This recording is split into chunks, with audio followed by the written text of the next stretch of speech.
Welcome to Matt Holman Talks Mental Health, the podcast where I have the great opportunity to talk to people that have come into my life over the last few years and just have a chat about mental health. It's such a wonderful opportunity for me just to sit down, grab a cuppa and have a chat with a friend. Today, I'm really so excited to welcome Hope Virgo to this conversation. Hi, Hope. Hi. Hello there. So as I do on these podcasts, I introduce the person as I know them. So I'm going to give you a little bit of an insight from my perspective, and then Hope, I'll ask you to do your introduction, please, about who you are and what you do. Hope and I met back in 2018, around May, on a bandstand for a charity event.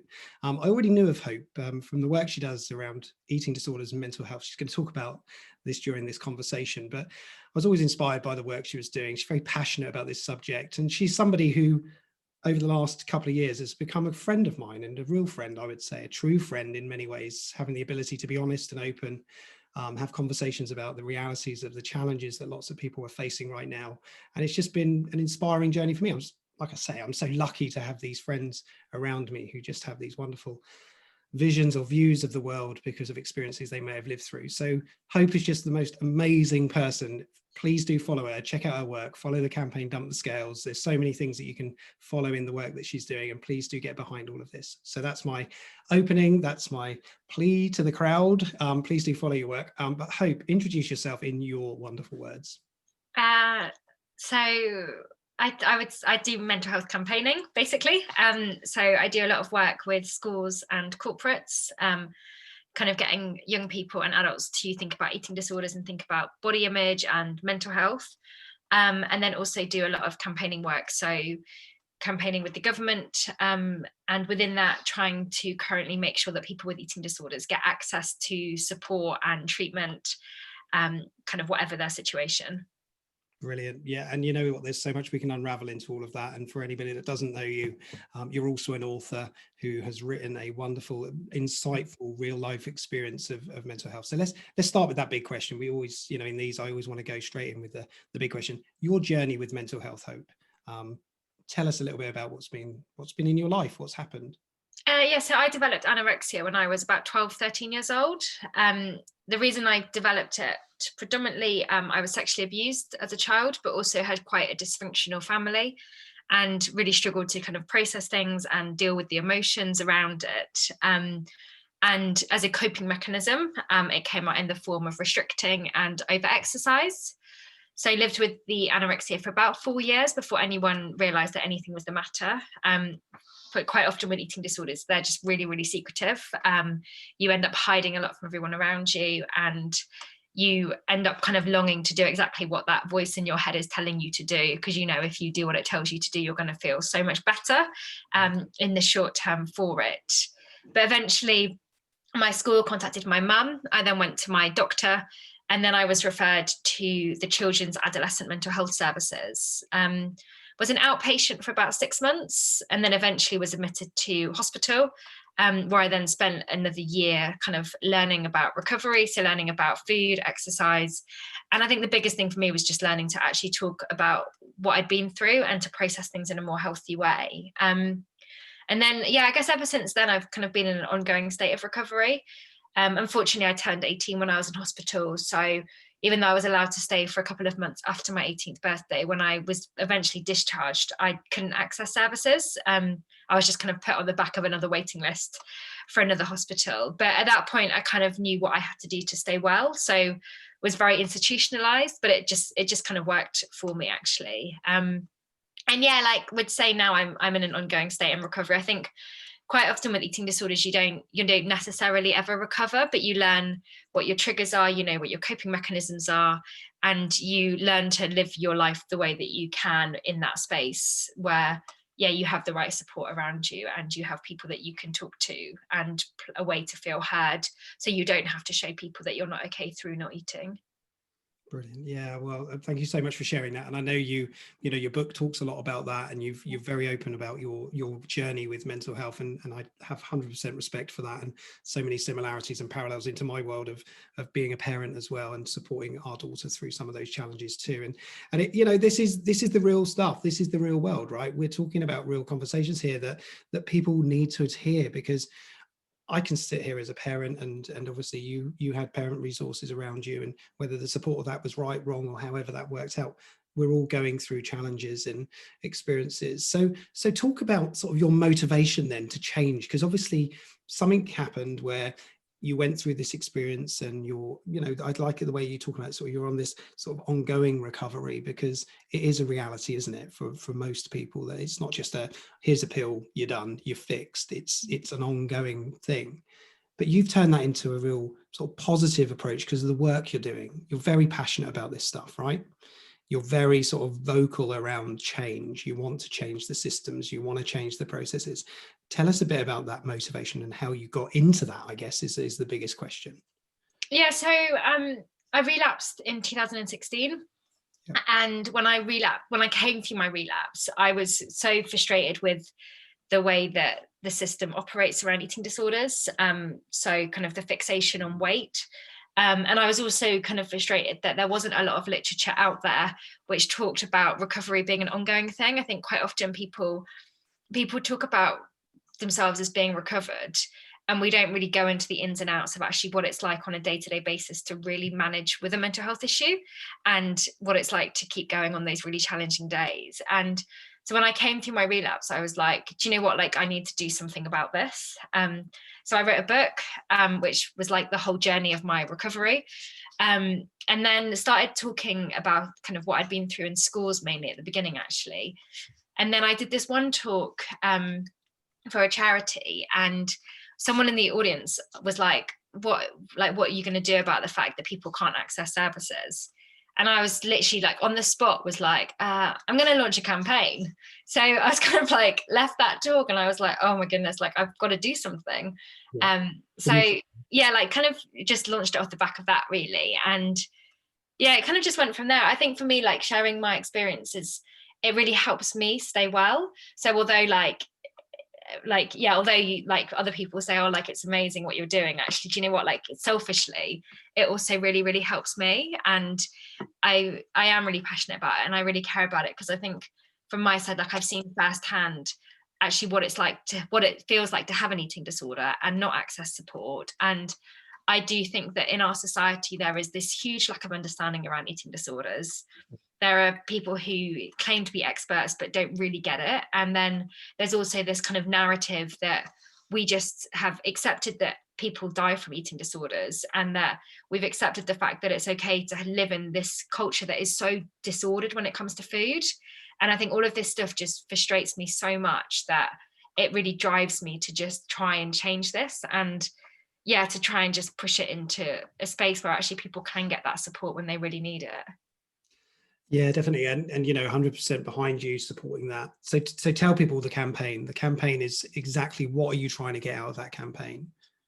So the campaign is all around, so it's all around making sure that people can get that support. So at the moment, if you've got an eating disorder, you're unable to access services unless you're severely underweight. And actually across the country, and kind of in numbers who are diagnosed with an eating disorder, like obviously that cuts out so many people, but actually out of that, only 8% of those people are actually underweight. So it means that the 92% are very unlikely to ever access proper support, proper treatment, and have a space where they can recover. So yeah, the campaign's about firstly enforcing the guidance so that people can get a diagnosis, and then secondly, making sure the right training's in place. So at the moment, GPs get 2 hours of eating disorder training across their whole medical degree.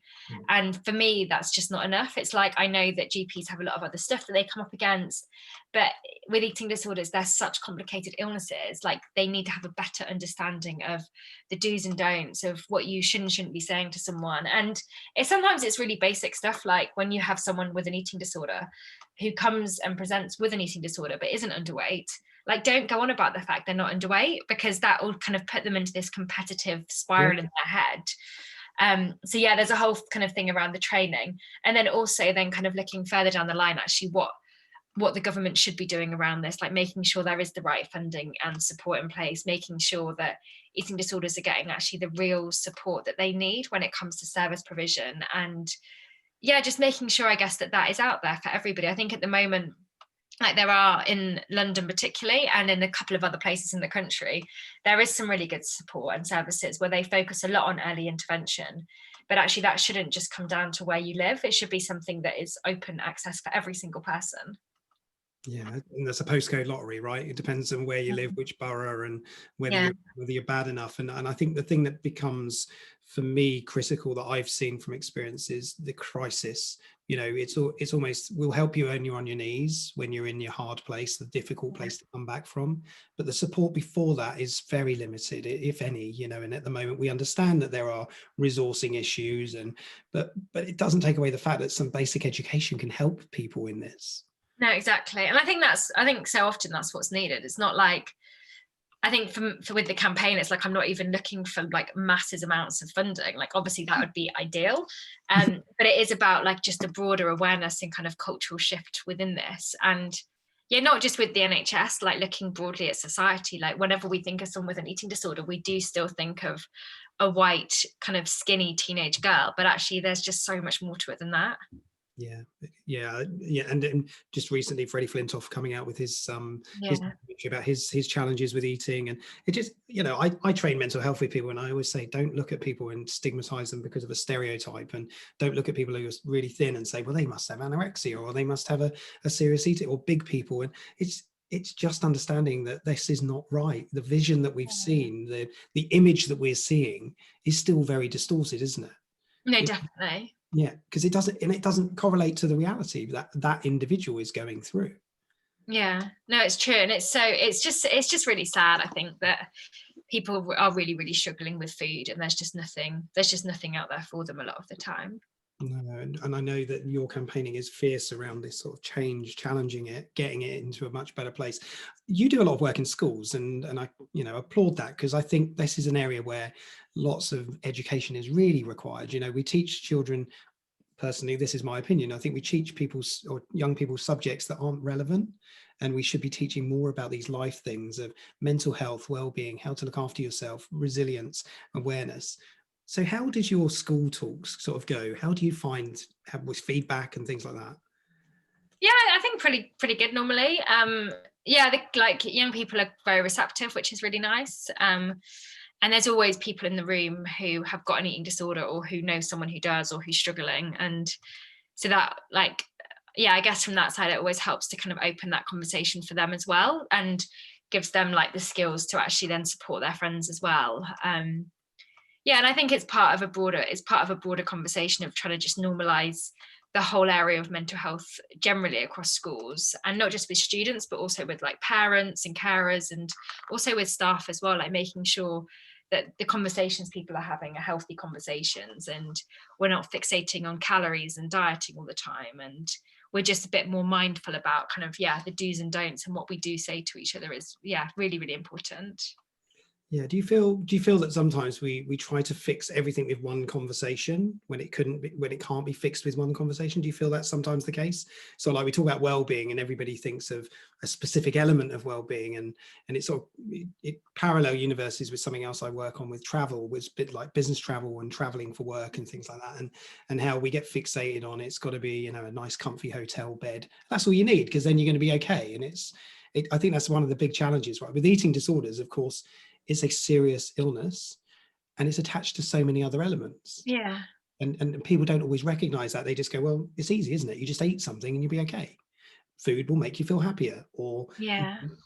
how do you feel about that in terms of sort of joining conversations? Yeah, I think it's really, yeah, I think it's a challenging one, because I do think that quite often with eating disorders, a lot of people lump them into other training sessions, if I'm like completely frankly. And I don't think that's right. And I don't think it's done in a way that's safe for the individuals who maybe are struggling with food.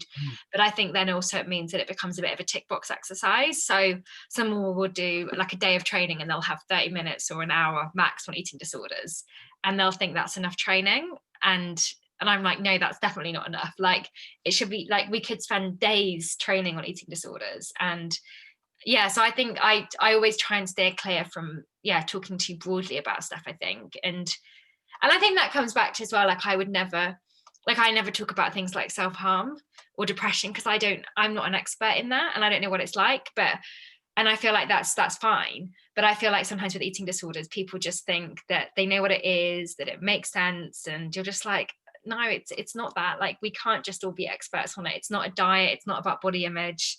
And I have been to some very uncomfortable conferences actually in the past where I've heard people talk about eating disorders like they're a diet gone wrong or a body image issue, and I'm like, oh my goodness, like it's really not like that.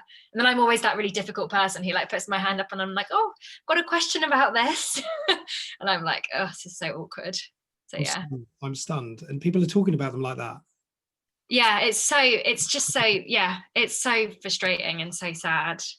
It's horrible, isn't it? And this is the challenge we've got, is educational misinformation.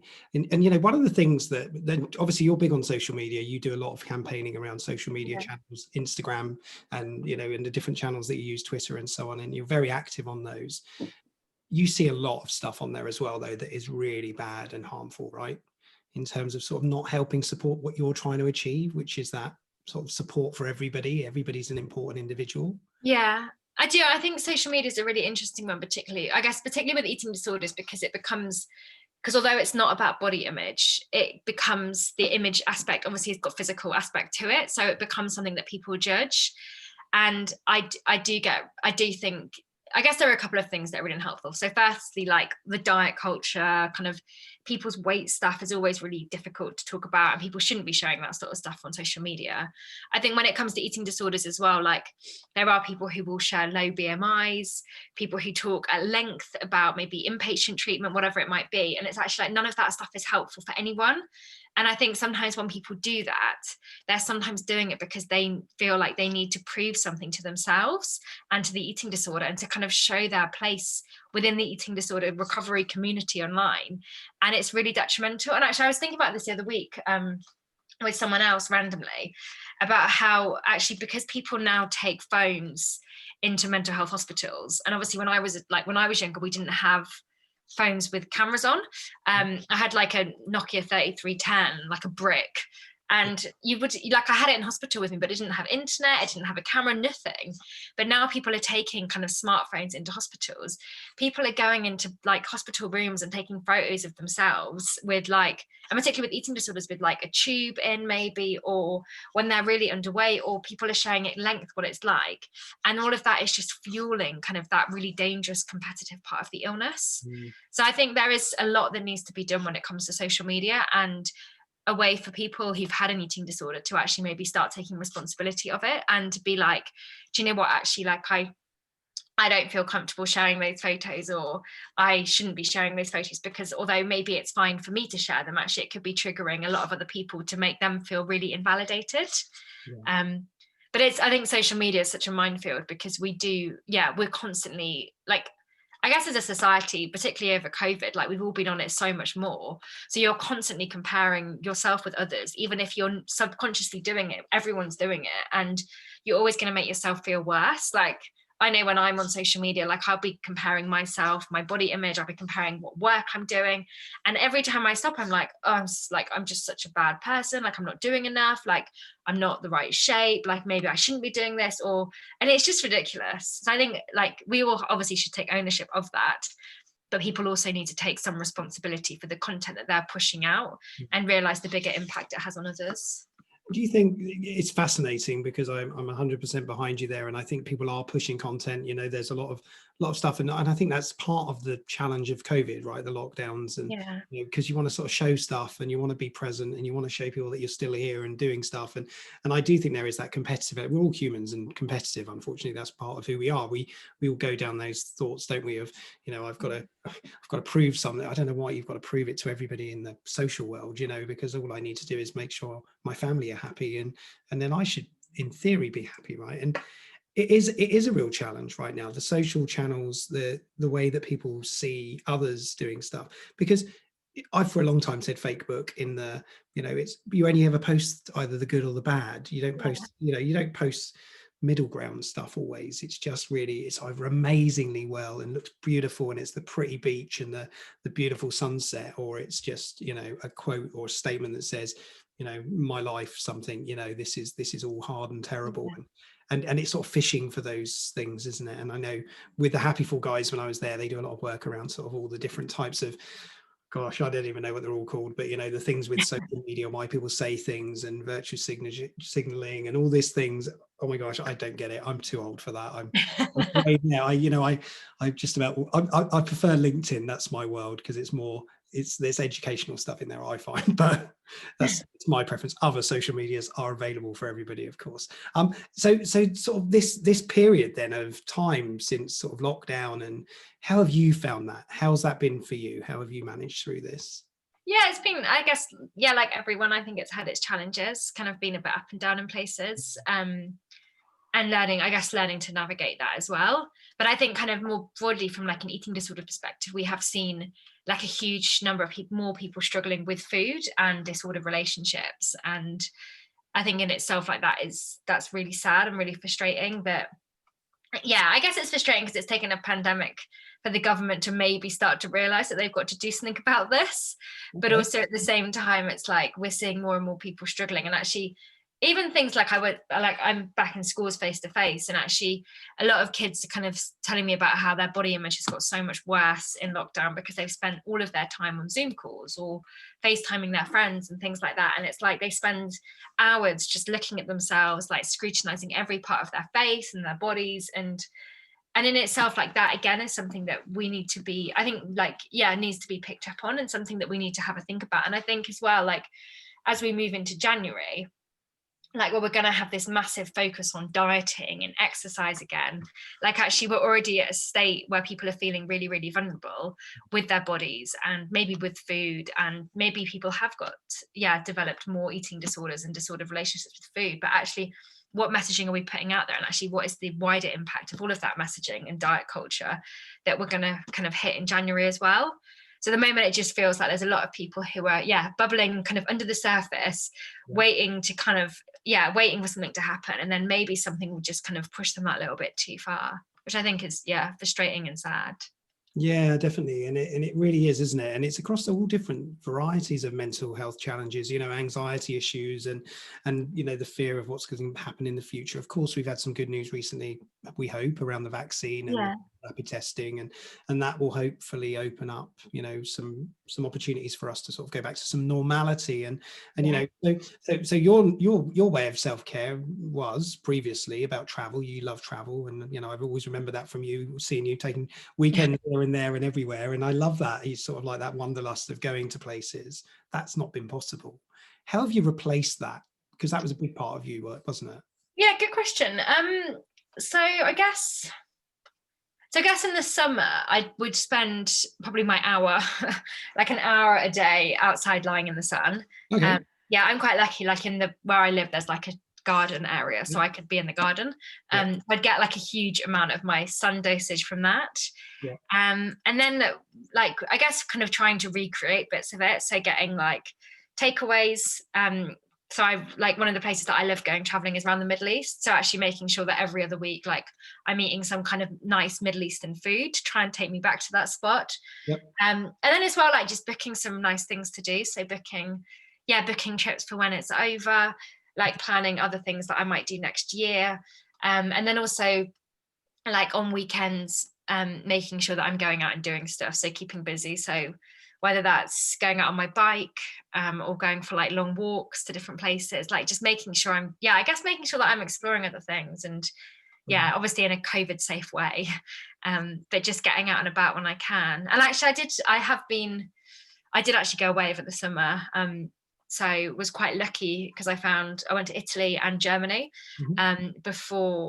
after when quarantine had finished in Italy, and then Germany before it started there. So I was quite lucky actually, and just went away for kind of like 2 weeks and did some really good hiking and stuff. So which was obviously not quite the Middle East, but was like good to just get out of the country. Yeah, it's a change of scenery. It's like the Yeah. backdrops on Zoom. You know, I could change it and show you some paradise. Unfortunately, my ears become very squashed, and I look like I've got no ears. So yes, I won't be doing that. You know, and that's great. And I think lots of people have had to adapt. You know, we've had to give up lots of things because everything got changed, all cancelled, plans were cancelled, holidays were, you know, all over the place. We don't know. And so 2021, Hope. Let's go there. Let's have this conversation. What's your plan? What's going to happen? What's going on for you? What do you want to do in the next year? So I'm going to keep campaigning. So got some stuff with Dump the Scales coming up. So kind of focusing a lot on that, and hopefully actually making that change that we've been kind of campaigning on for the last year or so actually happen. I've also got another book coming out in April, so we'll be doing a lot of work around that. And then is there a title to the book at the moment, or is it it's called Hope Through Recovery. Okay. So it's all around moving into a place where you come out of hospital or you come out of treatment and you're quite institutionalized, or you're living your life quite safely. So it's getting people to actually realize that you can move into a place where you're not just functioning with an eating disorder, but actually you're living life and going out for dinners, like going clothes shopping, going on holiday. So helping to basically navigate that. So I've written it with a psychiatrist. Okay. So that's exciting. And then I guess I'll just see. I'm hoping to go away a lot. Vaccine, obviously, that's my plan. And gonna hopefully do some good trips abroad, actually, which isn't a work related thing, but I feel like it's the kind of thing that actually, do you know what? No, it doesn't matter. To do. It's part of the plan, right? It's part of I know, but I feel like probably everyone else had like 10 KPIs to tell you at that point. And I'm like, I'm just gonna go traveling and do my thing.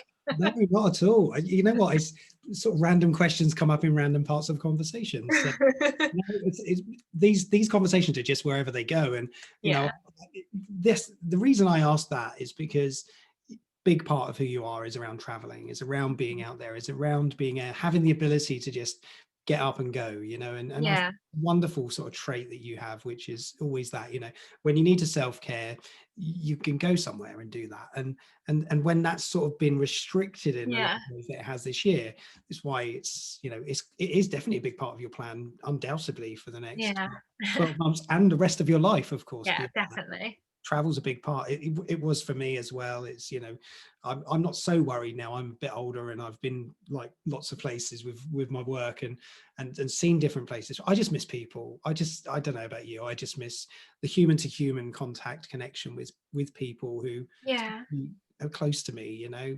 It's hard. Yeah, that makes sense. Yeah, it'd be nice to just get out and start seeing people again and just like sitting in a pub garden on like a hot evening and not stressing about 10 o'clock coming around and going home. And the biggest thing for us was we had a pub open literally 500 meters from our house, and it's sort of been closed most of the time. And the whole summer when it was beautiful, it would have been great. Yeah, that would have been nice.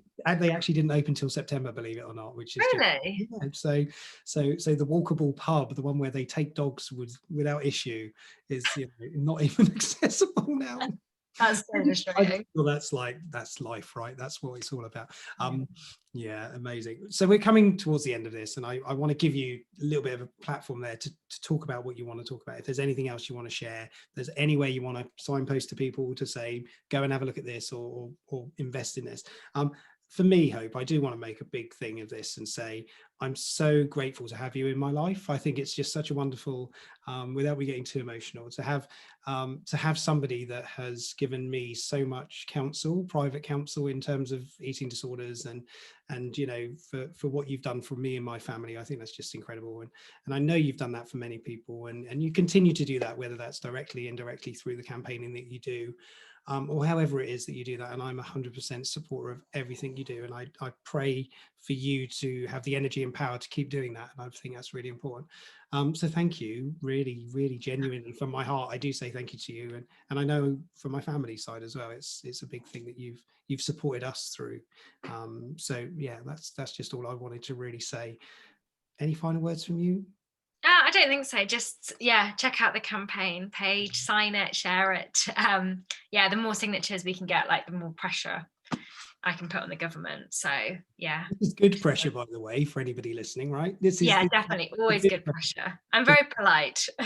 Oh, maybe we need to see a new version of Hope in 2021, the fierce one that sort of just Yeah. take no for, there is no for an answer. It's gonna, let's get the wheels moving so that we get more people involved in that as well. And for anybody that is listening, if you haven't signed the petition, is still open, still Yeah. is okay. Sign the petition, get on board, follow Hope's work, go and pick up yourself a copy of Stand Tall Little Girl. It's the most amazing, insightful and informative book around understanding some of those challenges. I know lots of parents, I know lots of people that have children who they are worried about at the moment with either with anxiety issues. Maybe their eating is becoming a little bit disordered, and just be mindful that there are resources there. I think that's really important. Hope is helping raise that conversation. You really are, Hope. And that's what we've got to keep on reminding ourselves. There's lots of people out there that want to help support these conversations. That's what this is about. It's about talking about mental health and normalizing this conversation, make sure people feel comfortable and safe to talk about it. That's why I want to do these. I want to do more of these. Thank you so much for your time. I know you're a busy lady with lots of assignments and things going on with publishing and everything else that you're doing. So I appreciate your time with me today. As I always say at the end of these, if anybody is struggling, if you are worried or concerned about anything, if you want to reach out to get some extra support and help, Samaritans is a wonderful organization. I'm totally biased because I am a Samaritan. Please do reach out if you need to talk. It's a safe space, non-judgmental. It's there. We're there to listen and support you through whatever it is that you're worried about at the moment or in the future if you need to use them. The number's 116-123. Please know you're not on your own. Nobody should feel alone. This time of year is very hard for people as well, as much as it is for celebrations. And we know what the restrictions look like, but look after yourselves. Hope, thank you. You're an amazing person. Sending lots of love to you and your family. Thanks so much for having me on. Merry Christmas to you. Yeah, you too. Have a good one. Take care. Thanks.